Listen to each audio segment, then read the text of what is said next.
Nobody's journey is seamless or smooth. We all stumble, we all have setbacks. If things go wrong, you hit a dead end, as you will.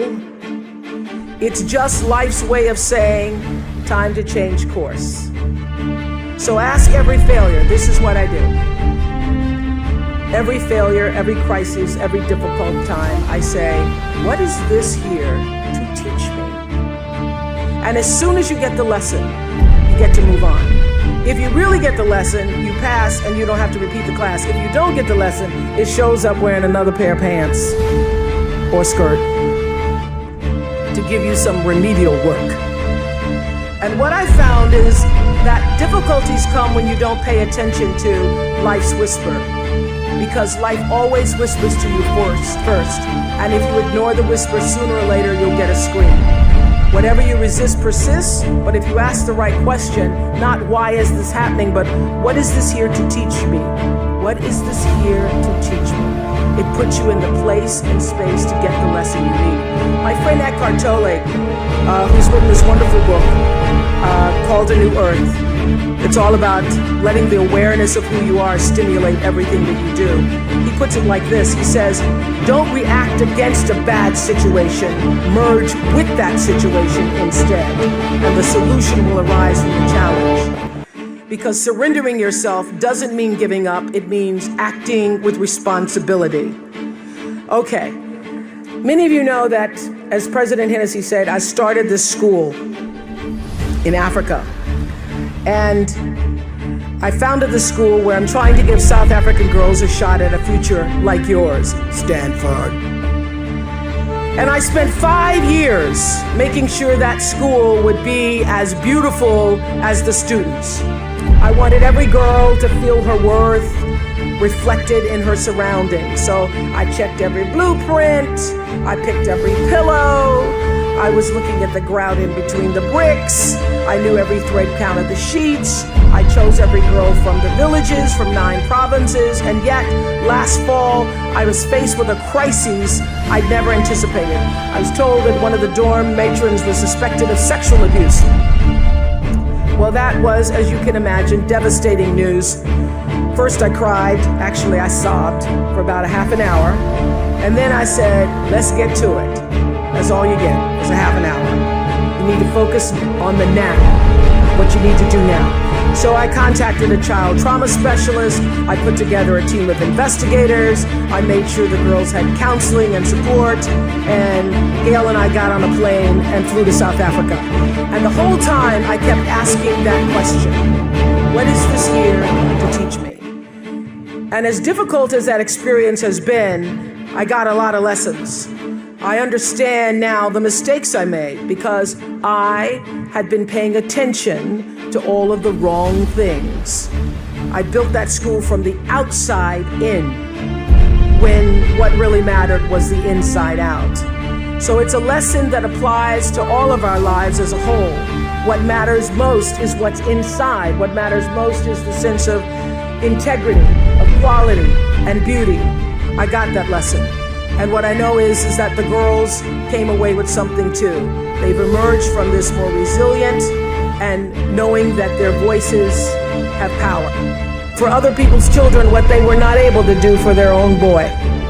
The lesson here is clear, and that is if you're hurting, you need to help somebody else ease their hurt. If you're in pain, help somebody else's pain.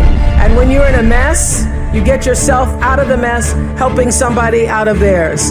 And in the process, you get to become a member of what I call the greatest fellowship of all, the sorority of compassion and the fraternity of service.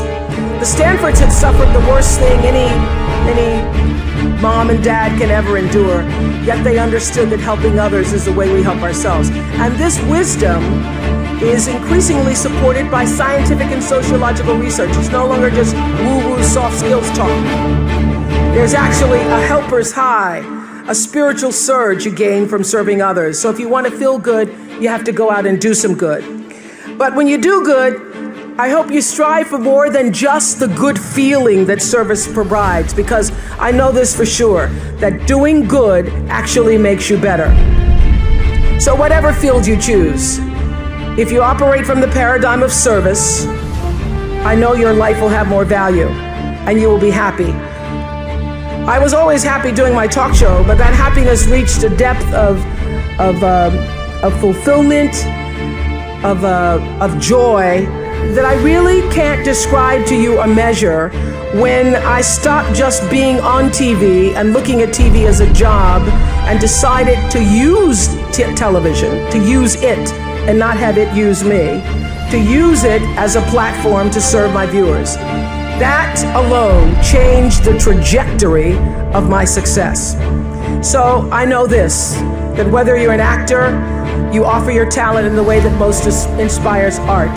If you're an anatomist, you look at your gift as knowledge and service to healing. Having compassion for other people is at the top of that list. I would say commitment is at the top of that list, and also a spirit of constructive engagement. And by compassion, I don't just mean sympathy. It certainly isn't pity. It's being present, and it's also feeling with other beings. You know, during the years of the Oprah show, I interviewed over 37,000 people one-on-one. So whenever I'm telling my girls anything and they say, they start rolling their eyes, I go, I'm the only person you're gonna talk to that's talked to 37,000 people. So if I were you, I would pay attention. But during all those years of talking to over 37,000 people one-on-one, I could feel what they were feeling so strongly. Sometimes it made me sick, literally. So I had to learn how to feel how others were feeling, feel with others, which is what it means to be compassionate, to feel with others without taking in all of their stuff. Being compassionate means I feel with you. It is one of the greatest qualities in the world to have if you're going to be majoring in what it takes to be a great human being. I feel with you. Means I not only am willing to walk in your shoes, it means my heart beats with yours. It means I see myself in you. It means I may not have shared that circumstance, but I know what heartbreak feels like. I know what pain feels like, and all pain is the same. It means I can feel your will to want to do better and be better. And I feel and I am with you. In spite of everything that's happened to you, I feel your need to rise. I want to help you rise. I want to rise with you. If you can capture the humanity of people, if you can just capture the humanity of the people, of the stories that you're telling, you then get that much closer to your own humanity. And you can confront your bias, and you can build your credibility and hone your instincts and compound your compassion. You can use your gifts, that's what you're really here to do, to illuminate the darkness in our world. So many people are worried about building a brand. I hear kids on social media talking about their brand. And I used to really resent the word when people would say to me, oh, you have this brand, because I never even thought about a brand. I just thought about day in and day out, making the best, right choice for me. But now I embrace it because I recognize people see me as a brand. But for me, it's not a business. It is a question of what do you stand for? And I will say this, you're nothing if you're not the truth. So I've made a living, I've made a life, made a fortune, really, it's fantastic. All good from being true to myself. And that's if I could leave you with any message today, that is it. The biggest reward is not financial benefits, though it's really good. You can get a lot of great shoes. Nothing wrong with great shoes.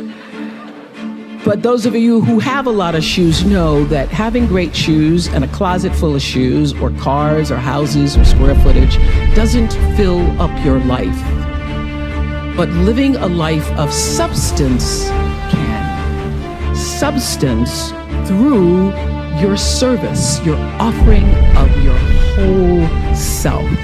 And the baseline for how do you live a life of substance is whatever is the truth for you. What do you stand for?